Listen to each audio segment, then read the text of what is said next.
Avropa İttifaqının Rusiyaya qarşı 18-ci sanksiya paketi davam edən mübarizənin növbəti mərhələsi kimi qiymətləndirilə bilər. Almaniya kansleri Friedrich Merz'in son açıqlamaları Brüsselin yeni paket vasitəsilə Rusiya Federasiyasının beynəlxalq hüququ pozan və qlobal sabitliyə təhlükə yaradan davranışlarına qarşı daha sərt, koordinasiyalı reaksiya verməyə çalışdığını göstərir.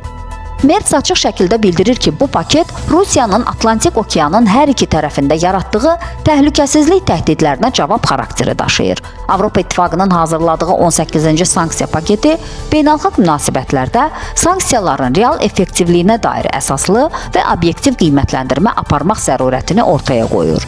Rusiya Xarici İşlər Nazirinin müavini Aleksandr Grushko məsələ ilə bağlı verdiyi açıqlamada Avropa İttifaqının atdığı addımları öz ayağına atəş açmaq kimi dəyərləndirib. Grushko əlavə edib ki, Rusiya öz cavabını əvvəlki təcrübələrdə olduğu kimi sistemli şəkildə verəcək və qarşılıqlı iqtisadi müharibə şəraitində itkilər daha çox qərb tərəfində cəmləşəcək.